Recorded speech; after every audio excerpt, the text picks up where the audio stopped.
Dzisiaj właśnie skończył się nasz drugi dzień na Superbooth. Spędziliśmy mega czas, poznaliśmy mnóstwo fajnych ludzi, też spotkaliśmy naszych znajomych, bardzo dobrych znajomych, z którymi spędziliśmy fajnie czas.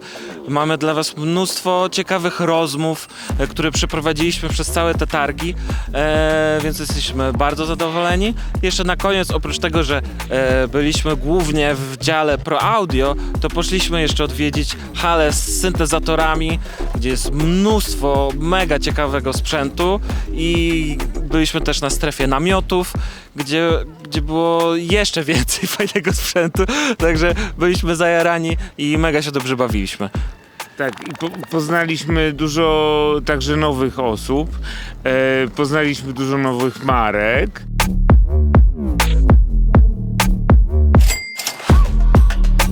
Cześć, jesteśmy na Superbooth w Berlinie.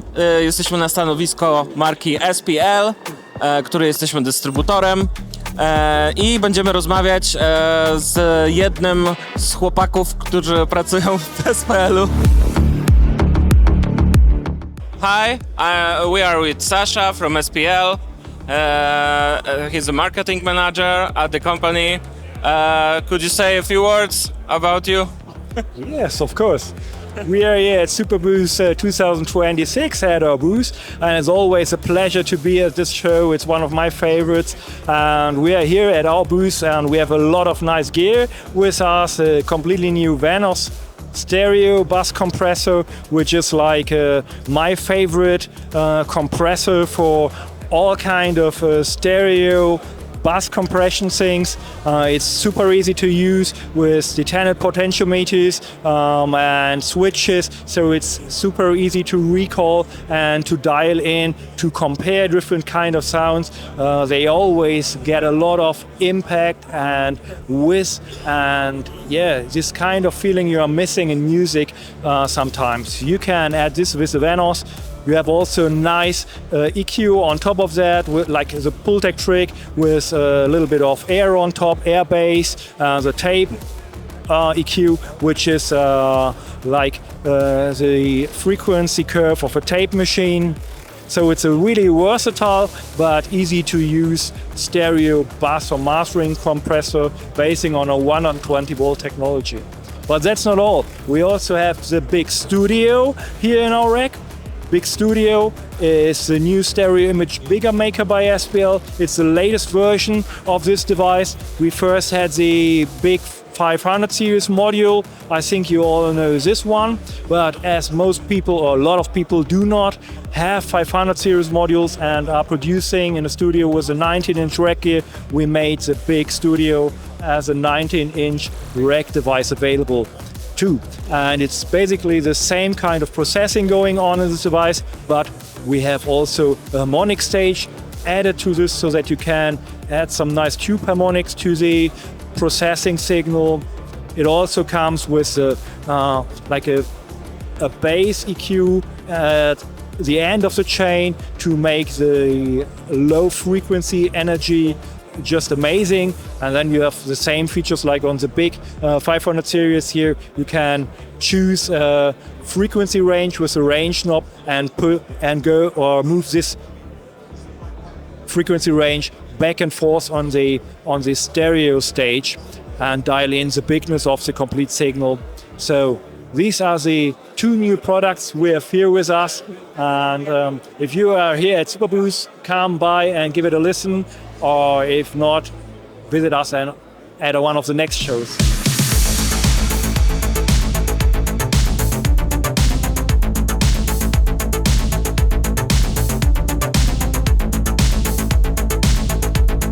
Cześć, jesteśmy na Superbooth oczywiście, na stoisku AMS Neve i jest z nami Tom.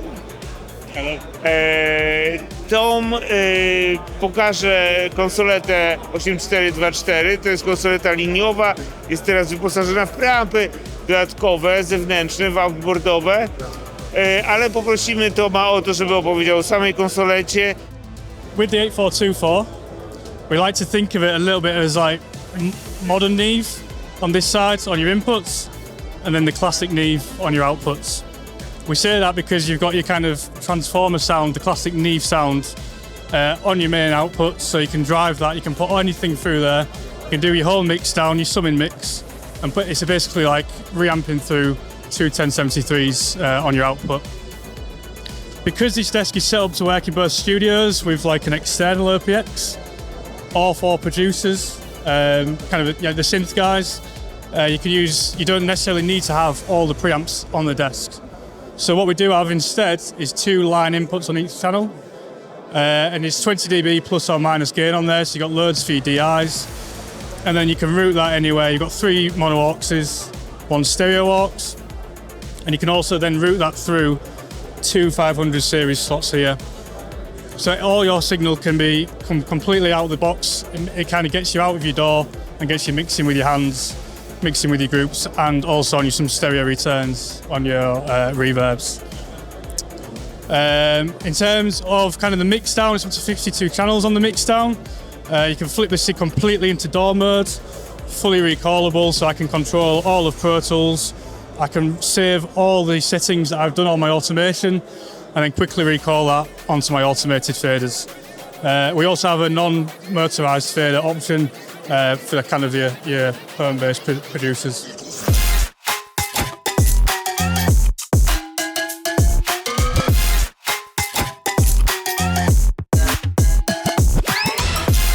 Hi, we are with Kristaps from Sonarworks. Hi, how are you? I'm wonderful, happy to be here. We are too. Please tell us about your new product, because we all know what Sonarworks is about, but there is an exciting new product, and please tell a few words about it.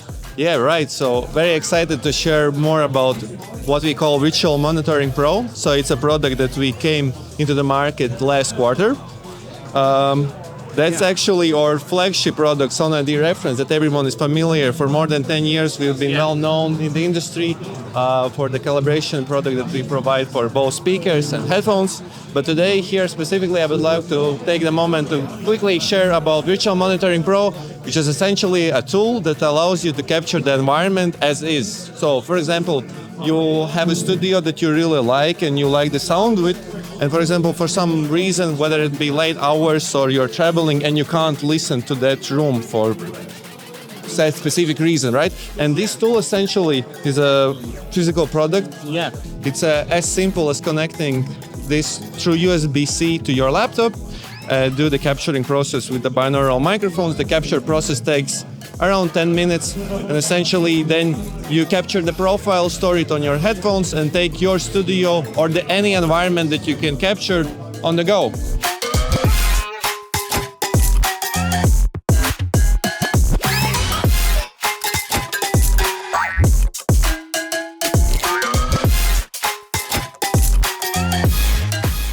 Telefunken to jest firma, która jest ostoją konserwatyzmu właściwie, bo to, co przychodzi na myśl, gdy mówimy o Telefunkenie, to bynajmniej nie jest Mati, tylko to są mikrofony U47, RAM251 czy C12. Chociaż ich takim też flagowym produktem są mikrofony dynamiczne i ciągle pojawiają się w nowych, fajnych kolorach. Są takie. Mamy też tutaj znaczki piny Fairchilda, ponieważ Tony, który był właścicielem Telefunkena, stał się również w ostatnim chyba roku czy 2 latach swojego życia właścicielem marki Fairchild i na bazie tej marki odnowił całą konstrukcję, odświeżył. Bardzo poszukiwany kompresor Fairchild 660-670 i on jest również reprezentowany nadal przez firmę Telefunken i oczywiście przez MUSICTOOLZ w Polsce. No a tu oczywiście najbardziej chyba poszukiwany mikrofon Telefunkena w tej chwili czas oczekiwania na ten mikrofon w procesie produkcyjnym to jest około 3 lat, ale oczywiście jeżeli ktokolwiek zdecyduje się nabyć taki mikrofon w MUSICTOOLZ, nie czeka tak długo, bynajmniej. Staramy się mieć stałe dostawy tych mikrofonów, także zapraszamy. No i to jest chyba najbardziej emblematyczny model marki Telefunken Elektroakustik.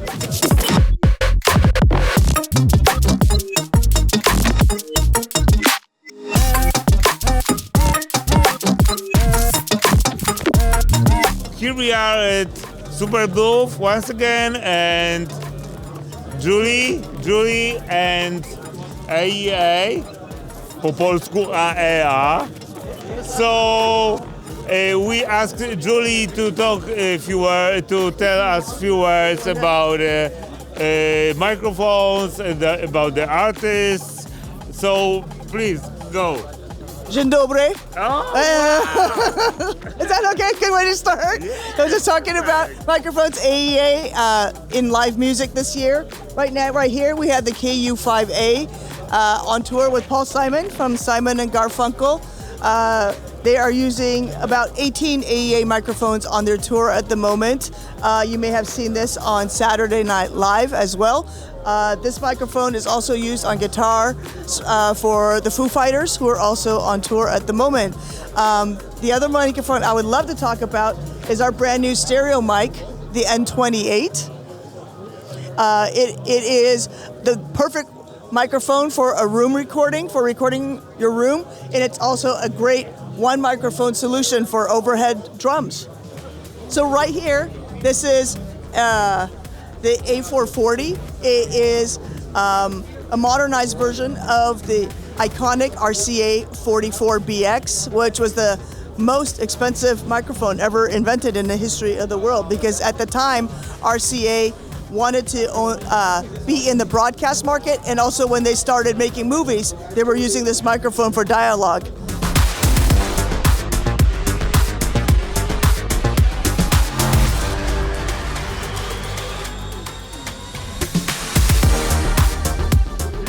Słuchajcie, wczoraj po prostu dogadaliśmy takie marki. Nie mogę się doczekać, żeby wam je pokazać, żeby przywieźć te rzeczy, udostępnić do testów, bo naprawdę będzie bardzo grubo, ale nic na razie nie mówię. A dzisiaj drugi dzień i też mamy bardzo sprecyzowane i oczekiwania i nadzieje, także po powrocie będzie dobrze.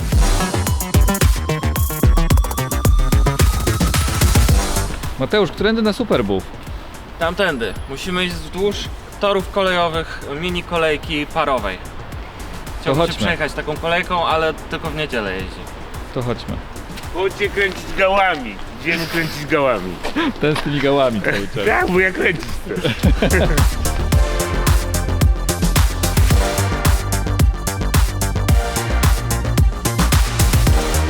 Cześć, jesteśmy na stoisku Telepathic Instruments. Są oni twórcą instrumentu Orchid i za chwilę porozmawiamy z Bradleyem, który reprezentuje tą markę tutaj na Superbooth. Hey, what's up, I'm Bradley from Telepathic Instruments, and I'm going to give you a quick demo today on our new clear Orchid. It's coming out this Monday. It's pretty exciting. Now, it's exactly the same as the old Orchid, which is the classic Orchid, I should say, the beige one. This gentleman is playing. But I will give you a quick demo and show you what this is. An Orchid is an ideas machine. It's designed to help you find chords and find maybe a song arrangement that you wouldn't normally find just naturally, and that helps your brain kind of change how you would write a lyric or a melody or something like that. So anyway, this is a run through on Orchid. I'm gonna reset the Orchid by holding down this bass dial and pressing sound. Now you should hear a piano. That's how you go up and down the piano with the voicing dial. I'm going to push the bass on, but you don't hear the bass yet, and that's where the chords come in. So you have, this is C, right? We'll start with an easy one. C major, C minor 7th, or C9. Well, that's nice, right? Okay, I'm gonna turn it around one for the sound. Sound 2. You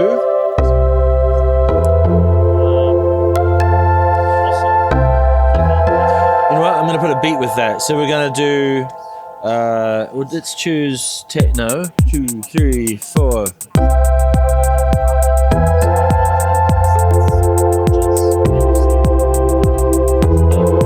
I like that.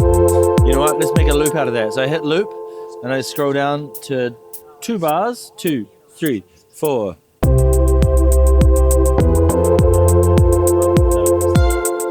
Oh, a nice little accident note at the end there. See? Right. Now we're gonna do an overdub.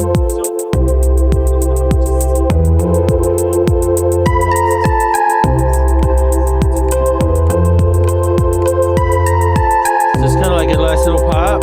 The cool thing about this is once we've got an idea, you can change the sound too. So listen to this.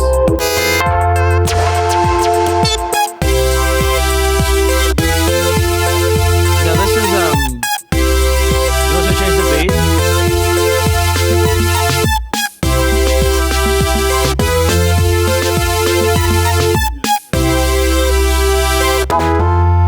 Turn the beat off. But that's half of the orchid. Okay, I'm gonna kill that. Now the other half of orchid is key mode. So see how these are individual notes? If I push key mode in, see now we're in the key of C. These are all chords within the key of C, but let's just say we're all writing a song together and we choose B minor as the key. That puts us in a different key, but all of these chords are safe within the key of B minor. You can still override it though, so say like you had a E minor, but you want an E minor ninth. You can still get the modifier kind of chord there, and that kind of hopefully will shock your brain into writing something really cool. Now, you can also add an arpeggiation or a pattern to the chord, so I'm gonna put this, we've got 16 down.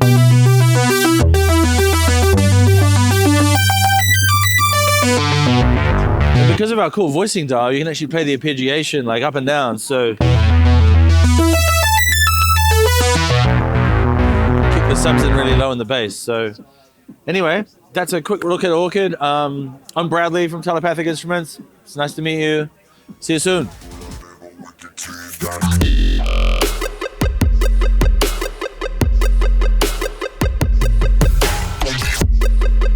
Drugi dzień, Superbooth. I oczywiście najsmaczniejsze kąski na deser.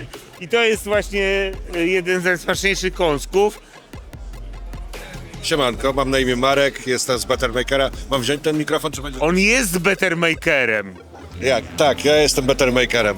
W każdym razie, słuchajcie, nie wiem, czy wiecie, że jesteśmy pierwszą firmą na świecie, która wprowadziła Digital Recall w pluginach. Żeby prościej to powiedzieć, to nasze urządzenia są w pełni analogowe i mogą być odtwarzane cyfrowo poprzez wtyczki. To znaczy, że możecie sobie automatyzować i zapamiętywać rzeczy za pomocą wtyczek w swoim DAW-ie, a urządzenia mają w 100% analogową ścieżkę. I jeszcze muszę to dodać, że oprócz tego, że one są analogowe, bo to jest oczywiście zajebiste, wspaniała sprawa, natomiast niektóre z nich są nawet lampowe.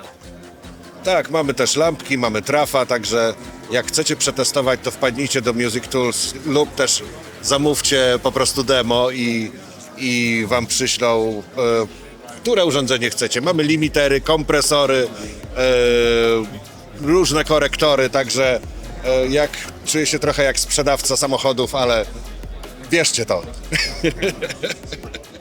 Wypożyczajcie, kręćcie u siebie w studiu, kręćcie w naszym studiu i zapraszamy.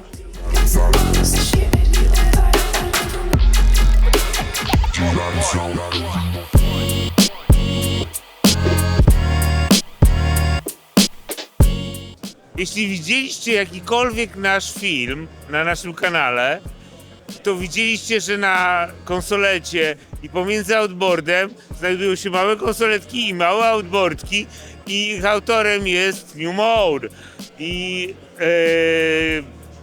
please tell us a few words about this project, about your Lego designs and about your story if you could tell a few words. Okay, yeah, my name's Aaron and I'm from Australia. Been Australia. Yeah. been in Berlin 17 years now. I moved here hoping to do a bit more art projects, a bit more opportunities than I had in my home country. Didn't get much done. The first few years didn't get far with my art practice. Until I started working with Lego, did I get a lot of interest from people. And being a DJ myself, started out making Lego turntables, models of Lego turntables. And this generated quite a bit of interest, and I got a perfect contact at the right moment with Electronic Beats, Telecom magazine here. They shot a short YouTube video with me about the project and doing a Lego turntable as a building set with building instructions for DJs or friends that have DJ friends or family that want to celebrate something like a Technics turntable. And yeah, I mean, I taught myself everything from building the Lego model, using all of my skills as a graphic designer, product designer, to make the packaging and create something from this. Then next steps was the classic synthesizers, 808. Got some new things like a 909. Until the bigger companies took notice, Pro-Audio companies like Rupert Neve Designs wanted to do a version of their mixing desk. So we got to work and were able to create one each year, limited edition run of 300 sets. And got them out there, and then got in the eyes of other big companies like Sennheiser, classic studio microphone from Sennheiser I did. Only 100 pieces got made. Yes, they are very limited, and these constructions, series disappear from your website in few seconds. Yeah, the Rupert Neve sets very quickly sold out. I think the second edition was sold in less than 6 minutes. Crashed my website. And I mean, although I don't work in Pro-Audio I love studios, and I love all of the gear that makes the music that I love. All of the people that pioneered how to use these things for their intended purpose or not, like the 303. All of these things are part of the culture. I use real Lego parts, so it's a matter of figuring out what parts there are and what you can use to make the shapes and silhouettes to make them recognizable. But the goal is to make something that someone can build themselves, that then you have a connection with a model that then you display. But yeah, to build a cool Lego model is one thing, but to make instructions and then have other people follow them to build it themselves, it's a real full circle thing as a designer and a Lego builder, I think, is why I do it. And yeah, I mean, it's not only music-related things. I'm open to build anything, anytime. Even radio control cars from Japan from the 80s. Nice. With a radio control. That's a new idea. It also has a bit of crossover to the 80s and the aesthetic of a building set. I mean, I enjoy it myself to sit down and build something on the weekend, and to make that happen for other people is just very rewarding. A lot of it is playing and messing around, and I found a way to continue, Right. especially that feeling as being a kid and getting a Lego set for Christmas or whatever is it's cool to be able to make that for something that's very niche and something that's specific to people of the generation that know.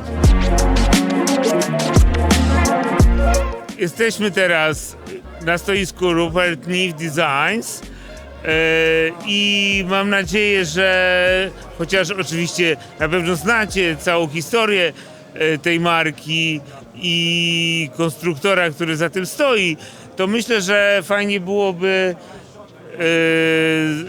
dowiedzieć się czegoś bardziej szczegółowego o nowych konstrukcjach, o starych konstrukcjach, od samego przedstawiciela Rupert Neve Designs. Hello. Hello.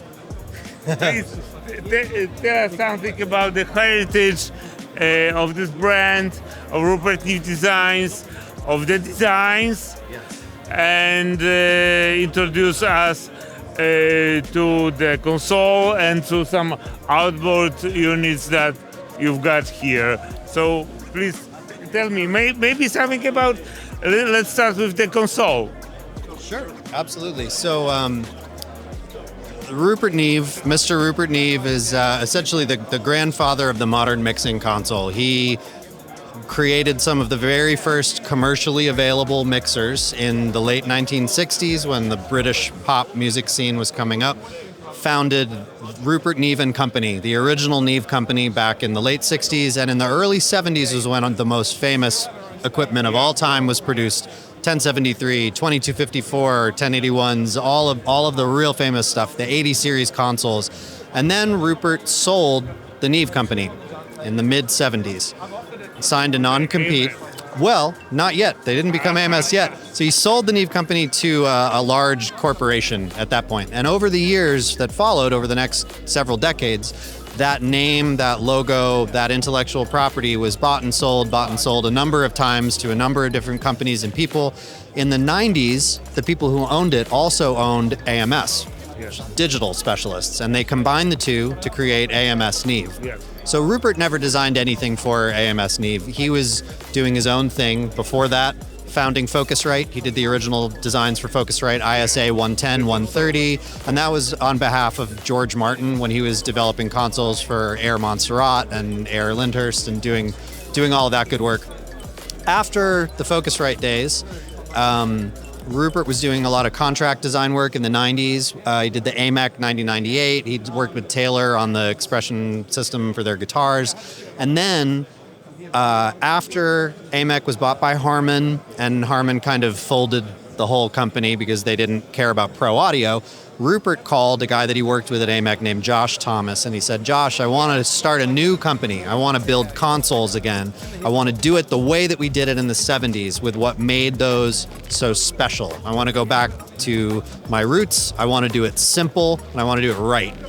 And that's where this console came from. This console and the original Portico modules that were in it, we started shipping these in about 2007, 2008. Since then, we've sold, we shipped serial number 400 of the 5088s this year. We sell about 40 of them a year. It's not super high volume, but every single one is made to order. It is incredibly well built. They're custom transformers and custom discrete Class A bias op amps on every single input and output in the whole console. There are no compromised signal paths. Everything is fully modular. So it's totally customizable and configurable, and it can expand, it can contract, it can fit your studio in the way you work, and it'll last for many decades, and it's way easier to maintain than any of the vintage gear ever was. Plus, it has lower noise floor and higher headroom, and it's a really classy, big sounding analog mixing desk, and nobody else is making anything like this at all. He never liked talking about, later in life, he never liked talking about the 1073 because he said, why do you want to talk about that? That was the best I could do in 1970. Yes. And he said, this now, technology, manufacturing, all of these things have changed, components have changed, we can do better, we can reach new heights of clarity and purity, and we still have, that sound, it's all still here, but it's for the modern engineer. It's on a knob. It's silk. You can change it. You can adapt it. You can transform it the way that you need it. Yeah. And that goes for all of the products that we make. It's not just the console, though the console is certainly the most aspirational, the flagship piece we make. We have the Master Bus series with the MBT, the MBP, the MBC, the Shelford channel, the Newton channel, all of these pieces have that same spirit to them, even down to just the DIs. They also have custom transformers in them. So we'll start at the very top up here where we have the OptoFET. This is our newest piece. This just came out in January. This is a crazy problem solver. It's a technique that engineers have used for years to daisy chain compressors one into another to use the characteristics of each one to do what they need to do. So for example, you've got a FET compressor here, and you have an optical compressor here. So inherently, the FET comes first, A, the opto comes second, B. So you're using the FET to grab the fastest transients, you're using the opto to smooth everything out afterwards. With this button, you can flip the order of them, so now the opto's first and the FET second, or if you do crossover, now the FET is on your high frequencies and the opto is on your low frequencies, or vice versa, opto on highs, FET on lows. And this, depending on what kind of instrument you have and what you're trying to achieve, you can use this to be very creative with your compression and bring out only the parts of that instrument that you want to bring out. Like opto on low end to control the low end of a bass, and FET on the high end so you can grab the pick attack and enhance that. So that's our newest piece right there. Also really popular in live sound, because to do even just the 2 units in live, you're talking about 4 rack spaces worth of other gear, and this is 1. So for fly racks, it's great. Shelford channel, that's our flagship channel strip. That's kind of the best of vintage Rupert. Transformer coupled mic pre, transformer gain mic pre, inductor EQ, diode bridge compressor like a 2254, and then the silk circuit on the output for transformer saturation. We've got 2 stories. I'll tell you the story. I'll tell you one story for both units, because then we'll keep it short. Rupert was born in Newton Abbot. That's the birthplace of Rupert. Shelford, Little Shelford is the town where Rupert designed the original Neve equipment back in the day that was so famous. So that's why we have the Shelford channel is like the best of all the old stuff. It's not a clone, it's not a copy. We don't do any of that at our company. But what it is all of our favorite parts of the old stuff brought into another modern package and kind of combined into one that's like the pinnacle of all of the favorite circuits from Rupert's early days. Whereas the Newton is kind of like, it's Rupert's favorite circuit designs from later in life. So it's slightly cleaner, slightly more modern. It's a bit easier to use than a Shelford channel. There are no bad sounds, there's no bad settings. It's supposed to just be a couple of knobs and you're done. You have a record ready sound right away. And you can use the Newton a lot more easily if you're a less experienced engineer, whereas the Shelford requires a little bit more experience to be able to operate a Shelford. Then we have all of our 500 series modules, which I won't get into here, but mic pre's and EQs and compressors and tape saturators and feedback eliminators. That's the primary source enhancer. We've got one of our 3 summing mixers down here. Descended from the 5088 console, very similar sound, but just in a much smaller package. And then the MBC, which is a converter. And there's our headphone amps all over this booth as well. They're everywhere. And yeah, it's really fun to be here at Superbooth. We love this show. Yeah. We love this show, yeah. Nice.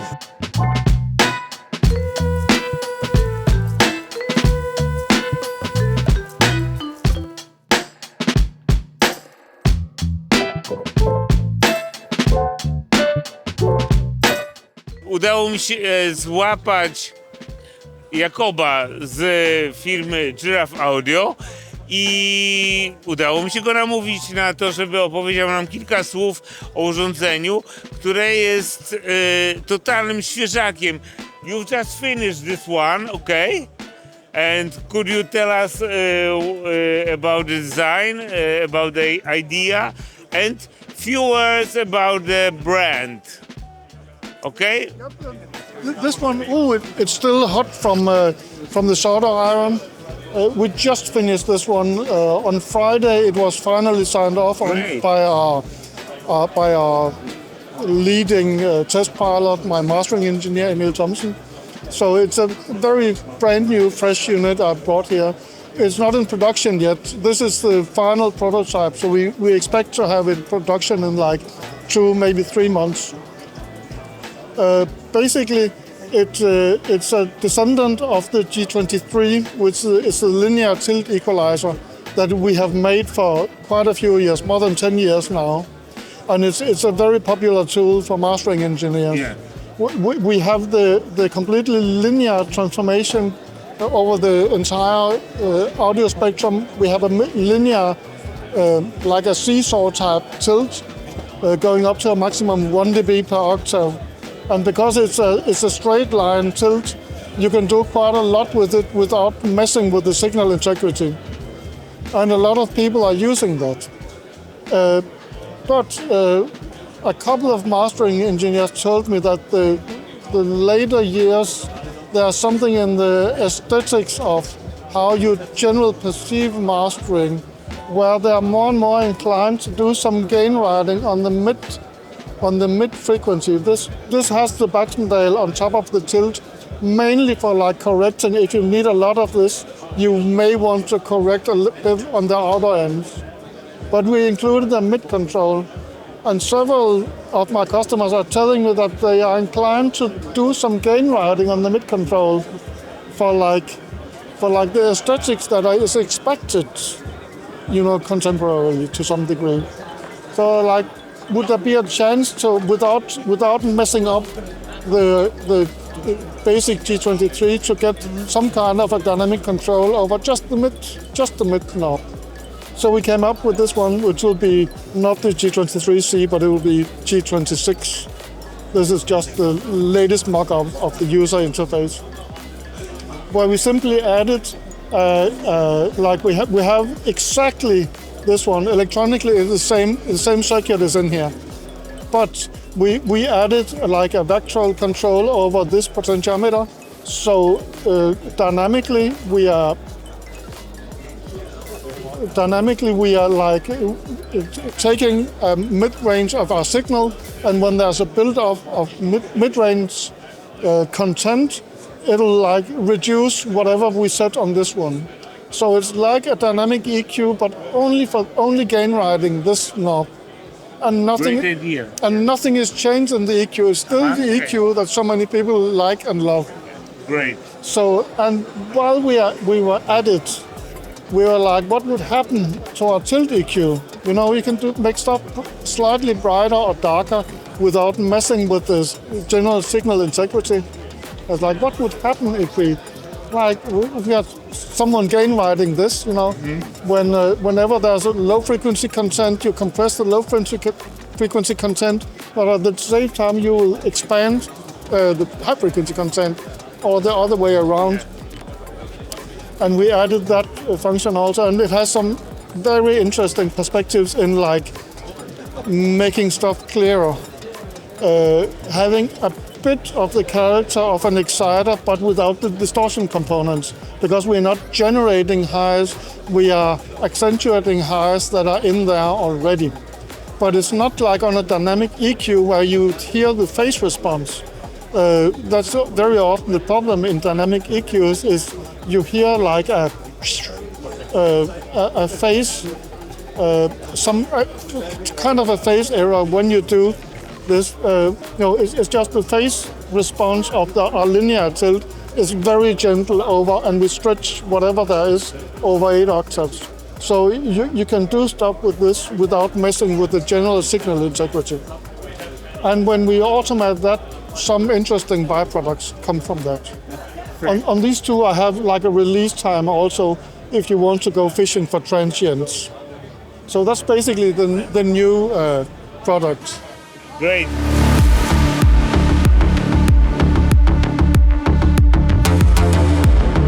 Powiem tak, czy było głośno? Było bardzo głośno. Czy było warto? Było bardzo warto. I czy szkoda nam wyjeżdżać? Szkoda nam wyjeżdżać, ale nie możemy się doczekać też, żeby wrócić i pokazać wam te rzeczy, które ze sobą przywieźliśmy. Także myślę, że było ciekawie dla nas, a teraz zaczyna się ciekawie dla was. Zapraszamy do MUSICTOOLZ i tam będzie właśnie bardzo ciekawie. Zapraszamy.